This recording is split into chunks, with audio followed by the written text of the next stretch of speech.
যখন একজন শিক্ষার্থী সিদ্ধান্ত নেয় দেশের গণ্ডি পেরিয়ে উচ্চশিক্ষার জন্য পা বাড়াবে বিদেশের কোনো বিশ্ববিদ্যালয়ের পথে, তখন তাকে অনেক কিছুই ভাবতে হয়। কোন দেশ, কোন বিশ্ববিদ্যালয়, কিভাবে শুরু করবে প্রস্তুতি, এ সকল বিষয়েই আমরা শুনবো অভিজ্ঞদের কথা, জানবো পরামর্শ আর তুলে ধরবো এমন সব প্রশ্ন বিদেশে উচ্চশিক্ষার সিদ্ধান্ত নেবার সময় যা এক একজন শিক্ষার্থীর মনে প্রথমেই উকি দেয়। দর্শক, চলুন শুরু করি আজকের মাইগ্রেশন স্টোরি, সৌজন্যে মাইগ্রেশন অ্যান্ড অ্যাডমিশন সেন্টার। আর এই আয়োজনের পুরোটা সময় জুড়ে আপনাদের সঙ্গে আছি আমি মেহের খোদাদীপ। আজকে আমাদের সঙ্গে স্টুডিওতে আছেন ডক্টর হাসান ফারুক আল ইমরান, সহযোগী অধ্যাপক, independent university of Bangladesh IEB, এবং সালাউদ্দিন জুয়েল চৌধুরী, সলিসিটার ও ইমিগ্রেশন লয়ার। স্যার, আপনাদের দুজনকেই আমাদের স্টুডিওতে আমন্ত্রণ জানাচ্ছি। অনুষ্ঠানের শুরুতেই আমি সালাউদ্দিন স্যার আপনার কাছে জানতে চাই, এই মুহূর্তে আসলে কি ট্রেন্ড চলছে? শিক্ষার্থীরা কোন ইউনিভার্সিটি বা কোন দেশকে বেশি ওদের মতো করে ওরা প্রায়োরিটি দিচ্ছে, বিশ্ববিদ্যালয়গুলো কি বলছে, বা ভিসার বিষয়টাও এখন কি চলছে? বর্তমান বাংলাদেশ থেকে তথা সাউথ এশিয়া থেকে ছাত্রছাত্রীরা যারা বিদেশে ভালো দেশগুলোতে পড়াশোনার জন্য উচ্চশিক্ষার জন্য যেতে চাচ্ছে, তার মধ্যে বেশিরভাগ ট্রেন্ড দেখা যাচ্ছে আপনার ইউএসএ, তারপর ইউনাইটেড কিংডম, অস্ট্রেলিয়া, কানাডা, এই দেশগুলোতে বেশি। খুব রিসেন্টলি নিউজিল্যান্ডের প্রতিও ছাত্রছাত্রীদের আগ্রহ অনেক বেড়েছে, কারণ উচ্চশিক্ষার জন্যে আমেরিকা বা ইউনাইটেড কিংডম এই দেশগুলো তো সেই অনেক আগে থেকেই, শুরু থেকেই উচ্চশিক্ষার জন্য ভালো মানের কোয়ালিটি শিক্ষা দিয়ে যাচ্ছে। পাশাপাশি নিউজিল্যান্ডের প্রতি আমাদের আগ্রহটা খুবই রিসেন্ট এবং ভালো আগ্রহ দেখা যাচ্ছে ছাত্রছাত্রীদের মধ্যে। ইউনিভার্সিটি সিলেকশনের ক্ষেত্রে তারা টপ ইউনিভার্সিটিগুলোকেই সিলেক্ট করার চেষ্টা করে। পাশাপাশি তাদের যে প্রোফাইল আছে, এই প্রোফাইল অনুযায়ী যে ভার্সিটির অ্যাডমিশন রিকোয়ারমেন্ট আছে, ওই রিকোয়ারমেন্টের সঙ্গে ম্যাচ করতে পারলে তারা অ্যাপ্লিকেশন সাবমিট করতে পারে এবং সেই অনুযায়ী তারা অ্যাডমিশন পাচ্ছে। ধন্যবাদ স্যার। আমরা খুব সংক্ষেপে এই মুহূর্তে প্রচলিত ট্রেন্ডটা জানলাম। আমরা চলে যাচ্ছি আমাদের অভিজ্ঞ পরামর্শের কাছে। বিদেশের কাঙ্ক্ষিত শিক্ষা প্রতিষ্ঠানে ভর্তির জন্য এই মুহূর্তে আসলে গুরুত্বপূর্ণ বিষয়গুলো কি কি, আর একাডেমিক ব্যাকগ্রাউন্ড অনুযায়ী কোন দেশ বা বিশ্ববিদ্যালয়ে উপযুক্ত এই মুহূর্তে আপনি মনে করেন? প্রথমত, স্টুডেন্ট যখন বিদেশে যেতে চায়, পড়াশোনা করতে চায়, এটা একটা লং প্রসেস আসলে। তো এই জন্য প্রথমে তো তাকে একাডেমিকলি সাউন্ড হতে হবে, পড়াশোনা তার এসএসসি, এইচএসসি এবং পরবর্তীতে যে প্রস্তুতিমূলক পড়াশোনাগুলো রয়েছে, স্পেশালি যে আইএলটিএস বা টোফেল বলবো, ল্যাঙ্গুয়েজের উপর তাকে স্পেশালি স্কিল হতে হয়। তাকে যদি সে কোনো এক্সট্রা কারিকুলাম অ্যাক্টিভিটিসে যদি ইনভলভ থাকে, তাহলে ওগুলি অ্যাডমিশনের ক্ষেত্রে বা ভবিষ্যতে স্কলারশিপের ক্ষেত্রে তার জন্য একটা প্লাস পয়েন্ট হতে হয়। এই দুটা ছাড়াও ফাইন্যান্সিয়ালি তো অবশ্যই সাউন্ড হতে হবে, কারণ বিদেশে পড়া মানেই হলো একটা খরচের বিষয়, হিউজ ইনভেস্টমেন্ট বা হিউজ একটা আমাদের এক্সপেন্সের কথা চিন্তা করতে হয়। আর কোন কোর্সগুলো এখন ট্রেন্ড রয়েছেন বা জনপ্রিয়, এটা ডিপেন্ড করে আসলে স্টুডেন্টের উপর। তাই দেখা যায় যে নর্মালি এখন যেহেতু কম্পিউটার সায়েন্স বা আইটি রিলেটেড, এআই রিলেটেড সাবজেক্টগুলি ভেরি পপুলার এবং ওখানে বিদেশেও অ্যাডমিশনের হার বেশি, এবং ওই ক্ষেত্রে ভালো যদি একাডেমিকলি রেজাল্ট থাকে সে স্কলারশিপও পেতে পারে। এছাড়াও বিজনেস বা মেডিকেল সায়েন্স, আরেকটা বর্তমানে খুব বড় চলছে চারদিকেই, সেটা হলো ক্লাইমেট চেঞ্জ বা সাস্টেনেবল এনভায়রনমেন্ট বা এই বিষয়গুলো। সোশ্যাল সায়েন্সের ল একটা সবসময় পপুলার সাবজেক্ট, কিন্তু স্পেসিফিক ল আবার সব ইউনিভার্সিটিতে বা সব দেশে স্টুডেন্টরা যেতে পারে না বা আমাদের দেশের সাথে সম্পর্কিত নয়। তো এই বিষয়গুলো বিবিধ অলওয়েজ পপুলার। তো ডিপেন্ড করে আসলে স্টুডেন্টের চয়েস। ওয়ার্ল্ড ইজ ওপেন, কোন স্টুডেন্ট কোথায় যাবে অবশ্যই তার ব্যক্তিগত চয়েস। এখন তার ক্যারিয়ার, তার পড়াশোনা, তার ভিশন, তার ভবিষ্যৎ প্ল্যানিংয়ের উপর ভিত্তি করে সে ঠিক করবে কোন ইউনিভার্সিটি বা কোন দেশে যাবে সে। তো আইএলস, টোফেল স্কোর ছাড়াও আমরা মাঝে মাঝে দেখি যে বিভিন্ন জায়গায় বিজ্ঞাপন আসে যে আইএলস প্রয়োজন নেই বা টোফেলের প্রয়োজন নেই বা এই স্কোরের প্রয়োজন নেই। সেটা কি আসলে ওটা ছাড়া পড়াশোনার কোনো সুযোগ আছে কি না, থাকলে সেই প্রক্রিয়াটা কি? আর আরেকটা সে বিষয়ে আরেকটা জিনিস জানতে চাইবো যে ভাষার দক্ষতা ছাড়া অনেক বিশ্ববিদ্যালয় আছে প্রফেশনাল কোর্স বা পাথওয়ে কোর্সের অফার করে থাকে, সেগুলো আসলে কতটুকু আপনারা যুক্তিযুক্ত মনে করেন? আইএলটিএস ভীতি রয়েছে। আইএলটিএস তো আসলে যে ভাষায় আমি পড়াশোনা করব, ইংলিশ ভাষায় পড়াশোনা করব, ওটা একটা দক্ষতা, একটা প্রাইমারি স্ট্যান্ডার্ড, যে আমার আগামী 5-6 বছর যে আমি পড়াশোনা করব, গ্র্যাজুয়েট হোক বা মাস্টার্স হোক বা পিএইচডি হোক, যে what ever the course is, এটা স্টুডেন্টের একটা প্রাথমিক একটা টেস্টিং হলো আইএলটিএস বা টোফেল বা এখন ইদানিং ভেরি পপুলার, পিটি, এছাড়া আরও কিছু রয়েছে, কিন্তু এইগুলো হলো ভেরি পপুলার। এখন স্টুডেন্টকে আসলে ওই হার্ডেল তো পাস করতে হবে, মানে ওই অ্যাচিভমেন্ট করতে হবে, তা নাহলে আইএলটিএস বা টোফেলের ভালো মার্ক না হলে সাধারণত ভালো ইউনিভার্সিটিতে অ্যাডমিশন হয় না। কখনো কখনো ভিসা পাওয়ার ক্ষেত্রেও এটা একটা ব্যারিয়ার থাকে, যে ইমিগ্রেশন অথরিটি মনে করে যে আইএলটিএসই তো দাওনি, অর্থাৎ ইংলিশ যে ভাষায় তুমি আগামী 5-6 বছর পড়াশোনা করবে ওই ভাষাতেই তোমার দক্ষতা হয়নি, তাহলে তুমি কীভাবে নিজেকে প্রুভ করবে পড়াশোনা দিয়ে। হ্যাঁ, কিছু কিছু ক্ষেত্রে, আপনি দ্বিতীয় প্রশ্নের ক্ষেত্রে, কিছু কিছু ক্ষেত্রে রয়েছে যে আইএলটিএস ছাড়াও অ্যাডমিশন নেয় বিভিন্ন ব্রিজিং কোর্স বা পাথওয়ে কোর্স দিয়ে, বা ওরা অ্যাডমিশন নিয়ে নেয়। তাই ইউনিভার্সিটিতে মনে করে একটা ইন্টারন্যাশনাল স্টুডেন্ট ভর্তি হবে, আমার জন্য তো একটা লাভজনক বিষয়। সে তো বড় huge amount 3-4 Times tuition fee দিচ্ছে ইউনিভার্সিটি অথরিটিকে, ইউনিভার্সিটি নিয়ে নেয়, কিন্তু পরবর্তীতে তাকে কিন্তু ভিতরে গিয়ে, অর্থাৎ ওই দেশে গিয়ে কিন্তু তাকে নানা রকমের ইংলিশ কোর্স, পাথওয়ে কোর্স বা ব্রিজিং কোর্স, এরকম 1-1.5 বছর কিন্তু তা চলে যায়। আমি আমার অভিজ্ঞতাতে দেখেছি, আমার পড়াশোনার অভিজ্ঞতা ইংল্যান্ডে রয়েছে, অস্ট্রেলিয়ায় রয়েছে, এই প্রায় দীর্ঘ 10 বছরের পড়াশোনার অভিজ্ঞতা বাইরে। তা আমি দেখেছি যে বিভিন্ন স্টুডেন্ট ঢুকে যায়, পরবর্তীতে স্ট্রাগল করে, কারণ ওই আইএলটিএস ভীতি সে পরবর্তীতে আর ওভারকাম করতে পারে না। তার এই কারণে দেখা যায় অনেকে আনফর্চুনেটলি মূল গন্তব্য থেকে ছিটকে যায়, পড়াশোনা থেকে ছিটকে যায়, শুধু ল্যাঙ্গুয়েজ ব্যারিয়ার শেষ হওয়ার না কারণে। সেক্ষেত্রে ওখানে গিয়ে যদি করতে হয় তাহলে সেটা তো বেশ ব্যয় সাপেক্ষ একটা বিষয় থাকে, কারণ কোর্স ফি তো নিশ্চয়ই আমাদের দেশের চাইতে অনেক বেশি হয়। অবশ্যই একটা আইএলটিএস দিতে তো আপনার সর্বোচ্চ প্রস্তুতি নিলে, সব কিছু নিলে 25-30-40 হাজার টাকার মন হয়ে যায়, কিন্তু ওই কোর্সটাই যখন আইএলটিএস বাদ দিয়ে সে যে ওখানে যে পড়াশোনা করে, তখন তাকে 5-10 লাখ টাকা দিতে হয় শুধু ইংলিশ ফাউন্ডেশন কোর্সের জন্য বা ইংলিশ প্রফেশন জানার জন্য। ইমিগ্রেশন লয়ার হিসেবে কাজ করছেন, স্টুডেন্ট ভর্তির ক্ষেত্রে আপনি এই সমস্যাটা আসলে পান কিনা? যে অনেকেই বলে যে না আইএলস, আমরা ইদানিং অনেক চটকদার বিজ্ঞাপন দেখি যে আইএলস ছাড়া বা টোফেল ছাড়া যেতে পারবেন, সেটা আসলে আপনি কি মনে করেন? এটা একটা ট্রিকি পার্ট, এই যে আইএলস ছাড়া বা টোফেল ছাড়া যে বিজ্ঞাপনটা, এই বিজ্ঞাপনটা অনেকটাই ট্রিকি পার্ট, এটা অনেকেই হয়তো ওভাবে বুঝতে পারেন না। আইএলস ছাড়াও আরও অনেকগুলো ইংলিশ পরীক্ষা আছে, যেমন টোফেল আছে, জিআরই, জিমেট, বা ব্যাচেলরের বাচ্চাদের জন্য স্যাট, এসএটি যেটা, হ্যাঁ সেটা আছে। কারো কারো ক্ষেত্রে ইউনিভার্সিটি ইন্টারনাল একটা ইংলিশ টেস্ট নিয়ে থাকে, সেটা আছে। কেউ ডুওলিঙ্গো নামে একটা ইংলিশ টেস্ট বা ল্যাঙ্গুয়েজ সার্টিফিকেট আছে, সেটা নিতে পারে।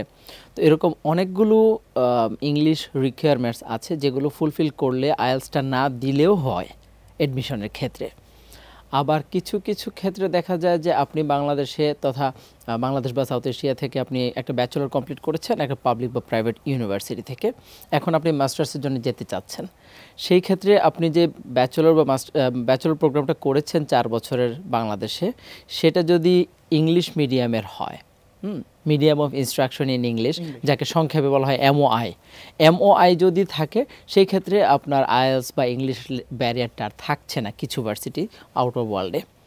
তো এখান থেকে ব্যাচেলর কমপ্লিট করেছেন আপনি এমওআই নিয়ে, আপনি উইদিন 5 ইয়ার্স যদি অ্যাপ্লিকেশন জমা দিতে চান, তাহলে ইউকে, অস্ট্রেলিয়া বা অন্য বেশ কিছু দেশের কিছু ইউনিভার্সিটি আছে যারা আপনার অ্যাপ্লিকেশনটা অ্যাকসেপ্ট করে নেবে। তার মানে আপনার ইউনিভার্সিটি এডমিশনের রিকোয়ারমেন্টটা ফুলফিল হয়ে যাচ্ছে। এখন আসি আমি ভিসা অ্যাপ্লিকেশন। আমার স্যার যেটা বললেন কিছুক্ষণ আগে, যে অ্যাডমিশনের পাশাপাশি ভিসার যে জটিলতাটা থাকে, country like Canada, country like US, Australia, UK, তারা অবশ্যই ইমিগ্রেশনটাও আপনার ইংলিশ ল্যাঙ্গুয়েজটা দেখবে, এবং তখন ওই ইমিগ্রেশন কিন্তু আপনার আইএলসটার দিকেই নজর দেবে বেশি, অথবা অস্ট্রেলিয়ার ক্ষেত্রে পিটির ক্ষেত্রে নজর দেবে বেশি। আপনি এমওআই দিয়ে অ্যাডমিশন পেয়েছেন নাকি অন্য কোনো ওয়েতে অ্যাডমিশন পেয়েছেন, এটার চেয়ে বেশি দেখা হবে আপনার ইংলিশ ক্যাপাবিলিটিটা ইংলিশ সার্টিফাইড কিনা, লাইক ব্রিটিশ কাউন্সিল থেকে কিংবা আইডিপি থেকে সার্টিফাইড কিনা। ইউরোপিয়ান কিছু দেশ আছে লাইক জার্মানি, পোল্যান্ড বা আপনার লিথুনিয়া, লাটভিয়া, এসব দেশগুলোতে ওদের নিজস্ব ভাষার একটা বিষয় থাকে, তো সেগুলোর তো কোনো কোর্স আসলে এখানে হয় না। সেক্ষেত্রে কি আসলে ওদের আইএলসের দরকারটা পড়ে কিনা ওইসব দেশগুলোতে যাওয়ার জন্য? জার্মানির ক্ষেত্রে আপনাকে অবশ্যই অ্যাস দিতে হবে। আমি যদি পোল্যান্ডের কথা বলি বা এস্তোনিয়া, অস্ট্রিয়া, ইউরোপিয়ান আরও কিছু দেশ আছে, নরওয়ে, ডেনমার্ক, এই দেশগুলোর মধ্যে কিছু ইউনিভার্সিটি খুবই মানে মিনিমাল, যারা নাকি আপনার অ্যাপার্ট ফ্রম আইএলস অন্যান্য ল্যাঙ্গুয়েজ সার্টিফিকেটগুলো অ্যাকসেপ্ট করে নিচ্ছে, বাট মেইনলি আইএলসটাকেই সবাই প্রেফার করছে। এবং আইএলসের স্কোর আপনি টপ কান্ট্রিগুলো যদি বলি 6.5, 7, এরকম একটা রিকোয়ারমেন্ট থাকে। ওয়ারএস ইউরোপিয়ান কিছু কান্ট্রিতে আপনি 5.5 বা 6 দিয়েও অ্যাপ্লাই করতে পারছেন। কিন্তু আমার প্রয়োজন আছে যে কোনো দেশেই যাই, ওটা লাগবে। এটা হচ্ছে আমাদের বটম লাইন। রাইট। আপনাদের দুজনকে অনেক ধন্যবাদ। আমরা আরো ফিরবো আপনাদের সাথে আলোচনায়, তার আগে একটা বিরতিতে যাচ্ছি। দর্শক, মাইগ্রেশন স্টোরিতে একটা ছোট্ট বিরতি নিচ্ছি, সঙ্গেই থাকুন।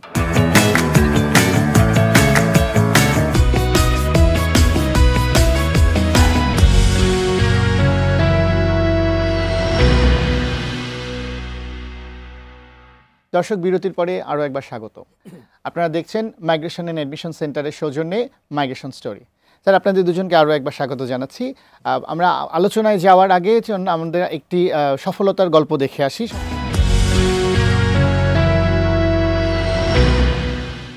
আসসালামু আলাইকুম, আমি নুসরাত বাড়ি, কথা বলছি ইংল্যান্ডের বার্মিংহাম শহর থেকে। আমি 2023 সালের নভেম্বর ইনটেকে টিসাইড ইউনিভার্সিটি লন্ডনে এমএসসি ইন্টারন্যাশনাল ম্যানেজমেন্ট প্রোগ্রামে মাস্টার্স করতে এসেছি। 2024 সালে আমার মাস্টার্স কমপ্লিট হয়েছে। আলহামদুলিল্লাহ, আমি এখন ফুল টাইম কাজ করছি। আমি এখন স্কিল ওয়ার্ক ভিসাতে আছি। দেশে থাকা অবস্থায় যখন বাইরে পড়াশোনা করতে আসার ব্যাপারে খোঁজ খবর নেওয়া শুরু করেছিলাম, আমার পরিবার এবং আমি যেটা পেয়েছি, মাইগ্রেশন অ্যাডমিশন সেন্টার ম্যাক আমাদের কাছে সবচেয়ে বিশ্বস্ত প্রতিষ্ঠান হিসেবে আমরা জানতে পেরেছি। সঠিক বিশ্ববিদ্যালয়, সঠিক বিষয় সাবজেক্ট এবং ভিসা প্রসেসিং আনুষঙ্গিক সকল বিষয় ব্যাপারে আমরা তাদের কাছ থেকে জেনেছি এবং তারা আমাদেরকে ফুল সাপোর্ট করেছেন। আমরা ওনার সফলতার গল্পটি দেখলাম। তো যেটি আমি এই মুহূর্তে আবার আপনার কাছে যেতে চাই সালাউদ্দিন স্যার, আপনার কাছে, সেটি হচ্ছে এই মুহূর্তে আসলে কোন বিষয় বা সাবজেক্ট পড়াটাকে আপনি মনে করছেন যে ভবিষ্যতে চাকরির জন্য নিরাপদ হবে বা লাভজনক হবে?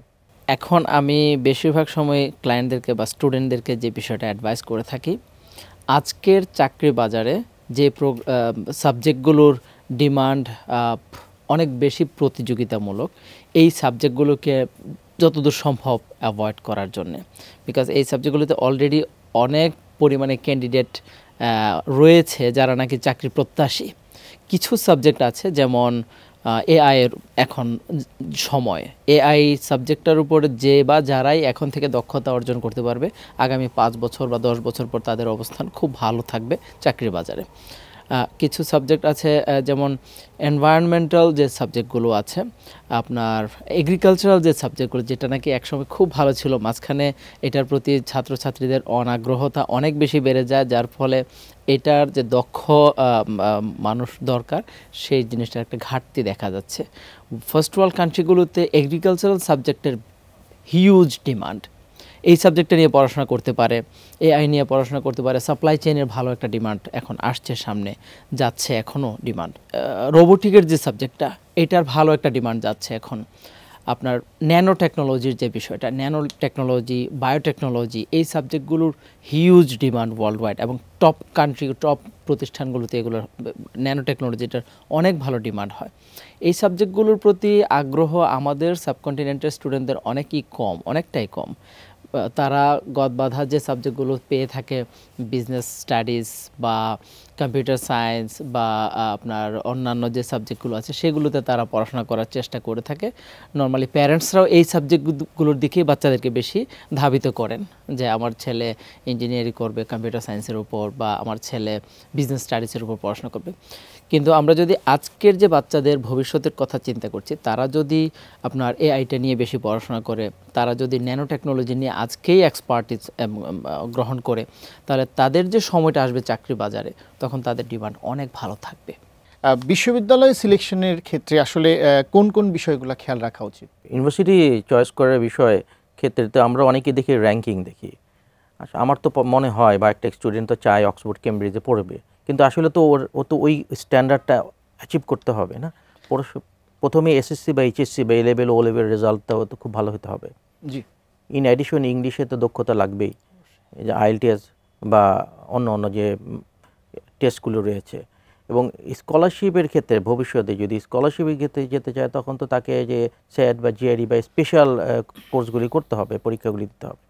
র্যাঙ্কিং ছাড়াও টিউশন ফি ইজ ইম্পর্ট্যান্ট, যে আমি শুধু চাইলেই হলো না, র্যাঙ্কিং ভালো, আমাকে তো অ্যাফোর্ডেবল টিউশন ফি পেতে হবে।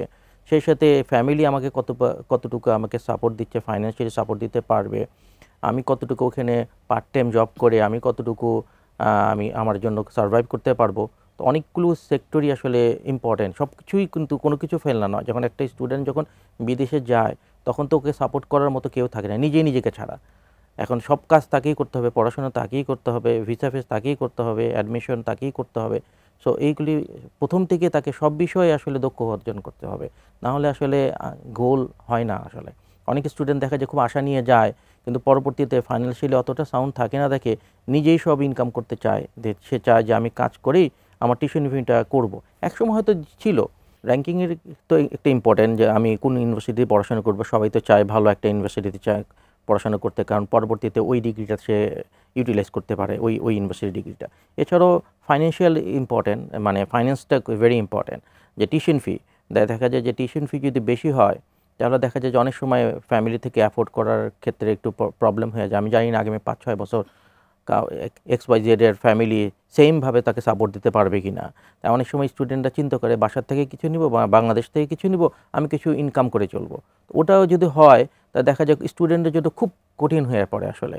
যার কারণ কি, এখন বিশ্বের প্রায় সবটা ইউনিভার্সিটি, সবটা দেশেই 20 ঘন্টার বেশি স্টুডেন্টরা কাজ করতে পারে না লিগালি। তো এখন 20 ঘন্টার বেশি কাজ করতে যদি চায় তাহলে তার পড়াশোনা এফেক্ট করে, যদি পড়াশোনা যদি ঠিক মতো রেজাল্ট না হয় তাহলে ইউনিভার্সিটি তাকে অ্যাডমিশন কন্টিনিউ করার সমস্যা, ভিসা কন্টিনিউ করার সমস্যা, কারণ প্রত্যেকটা তো একটার সাথে একটা সম্পর্কিত। So tuition fee is important. তারপর দেখতে যে ল্যাঙ্গুয়েজও ইজ ইম্পর্টেন্ট। স্টুডেন্টরা মনে করে যে আমরা তো সাধারণত বাংলাদেশে তো আমরা ইংলিশেই সেকেন্ড ল্যাঙ্গুয়েজ হিসেবে বলতে পারি, যেহেতু স্কুল কলেজ আমরা বাংলার পর ইংলিশটাই পড়ি, আমরা ইংলিশটা। অনেকে দেখা যায় যে টিউশন ফি কম দেখে ওই যে ফিনল্যান্ড বা অন্য কোনো দেশ, ইউরোপের কোনো দেশে চলে গেলাম, পোল্যান্ড বা হাঙ্গেরি, ওইখানে যে আবার ল্যাঙ্গুয়েজ ব্যারিয়ারটা হয়, যে ল্যাঙ্গুয়েজ ব্যারিয়ারটা সে অ্যাভয়েড করতে চেয়েছিল আইএলটিএস না দিব বলে, সে কিন্তু আবার ওই সব দেশে যে নতুন করে ল্যাঙ্গুয়েজ ব্যারিয়ার হয়, কারণ তখন জবের জন্য তাকে তো ওই ল্যাঙ্গুয়েজটা তাকে লাগবে। So language is another important, যে দেশে যাচ্ছি ওই দেশে যে আমি ইউজ টু হতে পারবো কিনা। বাজেট খুবই সীমিত, সেক্ষেত্রে আমাদের আসলে কোন কোন বিশ্ববিদ্যালয়গুলো, কোন কোন দেশগুলোকে নির্বাচন করা উচিত? বাজেটে যদি সীমিত থাকে তাহলে তো আমাদের প্রতিবেশী দেশ মালয়েশিয়ার কথা চিন্তা করা যায়, যে মালয়েশিয়ার টিউশন ফি তুলনামূলকভাবে কম। তুলনামূলকভাবে USA, অস্ট্রেলিয়া বা UK, কানাডা বেশি। এই দেশগুলি আমি যদি বাদ দিই তাহলে ইউরোপের কিছু কিছু দেশ রয়েছে যেগুলি সেনজিন অন্তর্ভুক্ত, যেমন ইটালিতে তুলনামূলকভাবে কম, বা পোল্যান্ড বা হাঙ্গেরি কম। একসময় যে কিছু কিছু স্ক্যান্ডিনেভিয়ান দেশের টিউশন ফি ছিল না, কিন্তু ইদানিং তারা ইম্পোজ করেছে। জার্মানিতে তুলনামূলকভাবে কম। তো এইসব দেশগুলি আমি স্টুডেন্ট যদি সিলেক্ট করে, তারা যদি দেখে যে ওইসব দেশে ইংলিশে অনেক কোর্স তারা অফার করে, তো তারা দেখতে পারে তাদের পড়াশোনা এখানে তারা পেতে পারে তারা। আমি সালাউদ্দিন স্যার আপনার কাছে যাচ্ছি, আপনার কাছ থেকে একই বিষয়টাই জানতে চাচ্ছি যে খরচ, জীবনযাত্রা, যেটা পার্ট টাইমের কাজের সুবিধা এবং স্কলারশিপ অপশন সবগুলো, যেহেতু আপনি এই বিষয়টা নিয়ে সরাসরি কাজ করছেন, আপনি কি মনে করেন যে কোন দেশগুলো ভালো হবে? বাজেটিংয়ের বিষয়টা হলো, আপনি যে কান্ট্রিতে যত বেশি খরচ করবেন সেই কান্ট্রিতে ইনকামও বেশি, যেটাতে আবার ইনকাম বেশি সেটাতে খরচও বেশি। একটা স্টুডেন্ট, যদি ব্যাচেলরের স্টুডেন্টদের কথা আমি হিসেব করি, সেই ক্ষেত্রে দেখা যায় যে ব্যাচেলর স্টুডেন্টদের আসলে ওই ক্যাপাসিটি থাকে না যে সে তার নিজের ইনকাম দিয়ে খরচ করে তারপর পড়াশোনাটা কন্টিনিউ করবে। কারণ একটা ছেলে বা একটা মেয়ে পড়াশোনা করতে যাওয়ার পর তার ব্যারিয়ার থাকে, সে উইকলি 20 আওয়ার্সের উপরে কাজ করার কোনো পারমিশন তার থাকে না।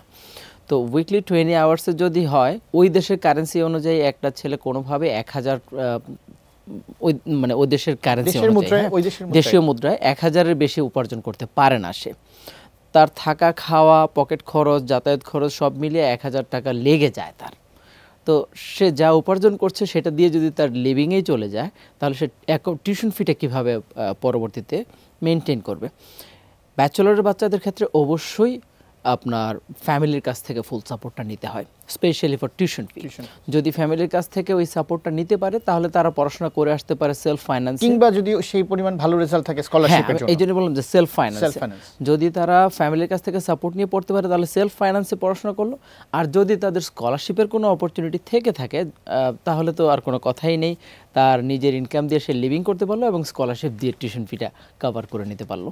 সেই ক্ষেত্রে ইউরোপের মধ্যে আপনার ফিনল্যান্ড বা হাঙ্গেরি বা ডেনমার্ক এই দেশগুলো একটু ডিফিকাল্ট, জব পাওয়াটাও অনেক ডিফিকাল্ট। এই যে 20 আওয়ার্সের যে পারমিশনটা আছে আপনার, এই জবটা পেতে হলে ওই দেশের ভাষাটা জানতে হবে আপনাকে, শুধু ইংলিশ দিয়ে হচ্ছে না।